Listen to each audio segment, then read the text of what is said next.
If you have problem-focused mindset, it means that you are keep rambling about the problem. You keep thinking about, why did this happen? Why did it happen to me? What am I gonna do? Blah, blah, blah. If you have the solution-focused mindset, it means that, okay, something happened. I need to find a solution. And if A solution doesn't work, I'm gonna go to B, C, D, up until the problem is solved.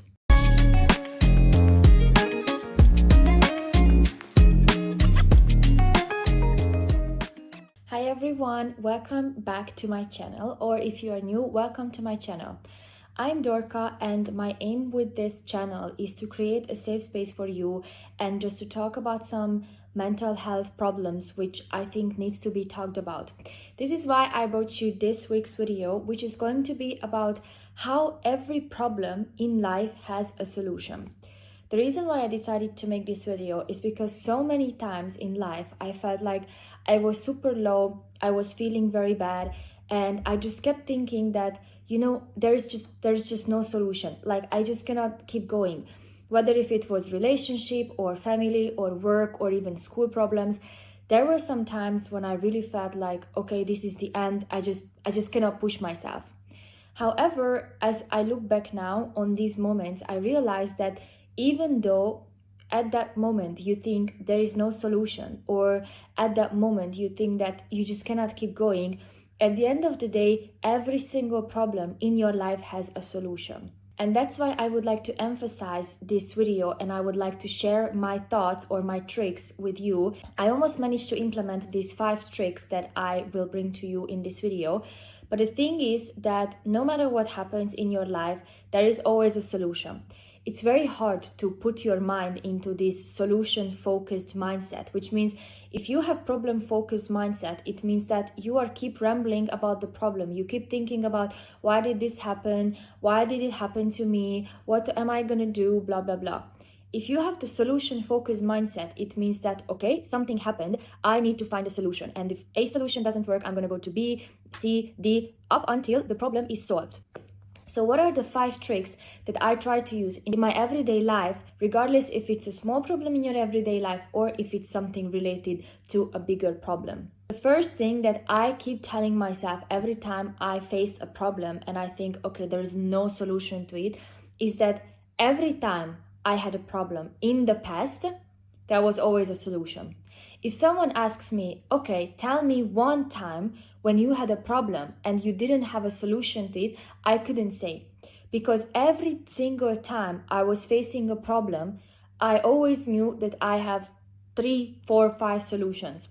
But it's very hard to put your mind to it, because when something bad happens, you start immediately thinking, oh my gosh, why did it happen? What am I gonna do? Instead of saying that, okay, this happened, this already happened, so we're not gonna deal with it anymore. But we can think about the future. How can I solve this problem? And if I go back in my life, every single time I was facing something, school, work, relationship, family, friends, I always found a solution. Maybe not immediately, and this is a key. This one I will talk about later on. How can you find a solution immediately? But for now, let's just keep it simple. Every time I was facing a problem, I found something that was helping me. And this is why there were no problems that I just couldn't solve at all. The second thing is that every time I do something, whether make a decision or start something new, I usually have different possibilities. A, B, C, D, E, F, G, up until Z, I have plans. So if you start something and you have a problem because, I don't know, you want to have a new job and you just cannot get a job, then start with plan A, of course, and then if plan A fails, try to go for plan B, plan C, up until you have a job. And why is this important? Because sometimes people don't realize how many different opportunities they have. Like, just imagine that everything is possible. You want to find a job in this sector, but you cannot find it. So firstly, try to change your CV. Or next, try to, for example, broaden a little bit of the area. Or try to write better motivational letters. Now it was already plan B, C, and D.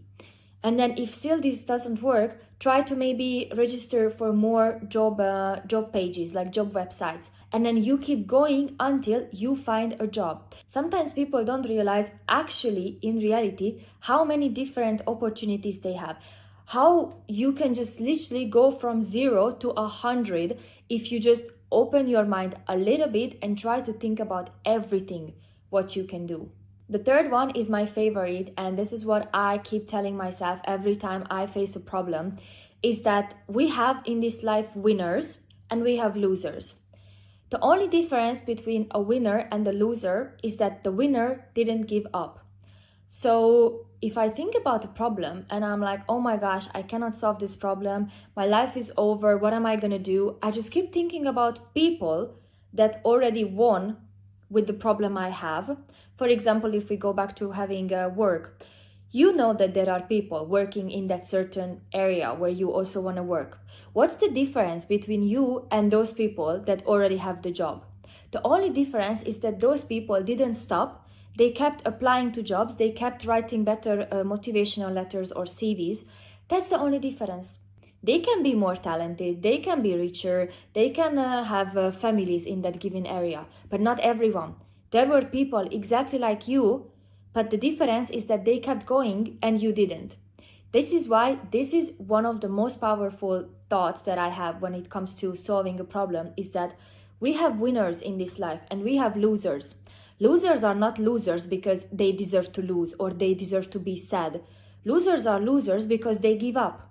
They see a problem and instead of tackling it, they think, okay, it's a problem, so it's probably very hard, I don't want to do.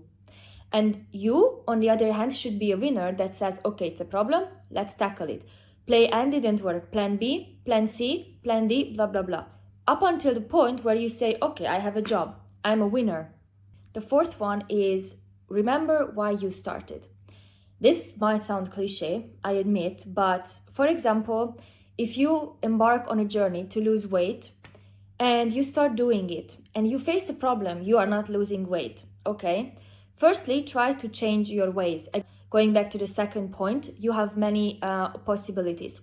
But if you really feel like, okay, I tried everything, I'm just gonna give up, remember why you started. Remember that your goal was to lose some kilograms. Remember that every time you put on a dress, you don't feel good because you don't like your body. But if you kept going, maybe in 2 months, you could put on that dress and you would feel way better. Remember why you started, because that goal was put in your head for a reason. There is a reason why I have this goal, you have that goal, she has that goal, he has this goal, because we're not the same. Why do I have this goal and why do you have that goal? Because God knew that if He puts this goal in my head, I will make it. If God put that goal in your head, you will make it. So every time you feel like, okay, I'm just gonna give up, I cannot do this anymore, why did I even start? That's when you remember why you started. What was your main goal? What was your first clue that you really want to do this? And that's when you're gonna find out that you can actually push yourself even more. And the last one is my second favorite, which is basically when you have a problem, try to look at it as a challenge. The difference between this is when you have a problem, you associate that thing with a negative word, right? Because I have a problem. Everyone will be like, oh my gosh, what's your problem? What's wrong? What happened? And if you say, well, there's a challenge in my life, it kind of gives you adrenaline, or maybe it's just me, but it always gives me adrenaline to know that, okay, I have a problem. Of course, if I say, okay, I have a problem, I'm going to look at that thing and be like, oh my gosh, I have to wake up to solve this problem. But if I look at it, I have a challenge to overcome. I'm going to be like, okay, let's go. Let's see what is the challenge. What can I do? How can I go there? Where am I going to go? If you look at a challenge, it's also not the most positive word in this context, but if you think about it, would you rather have a problem or a challenge?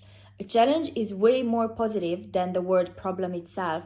And when people look at something as a challenge, they tend to be more motivated, because if you pass a challenge, you're going to get self-confidence. You're going to be like, wow, I solved that. But if you look at something as a problem, you're going to be like, I'm not enough. I cannot do this. Oh, it's so hard.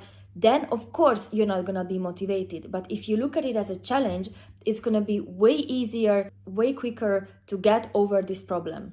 Thank you so much guys for watching. I really hope you like this video. I see a lot of people, especially at our age, struggling with problems that could be solved super easily. It's just that those people don't really realize how powerful you are, because you're able to think, because you're able to do, because you are able to feel. And this is why I really wanted to make this video, because I think so many people could be a winner, so many people could have even better lives, even better jobs, even better relationships or school grades, if they just tried to push themselves a little bit. Don't forget to like this video and subscribe if you don't want to miss out on any other videos, and I'm gonna see you in my next video. I hope you have an amazing week. Bye bye.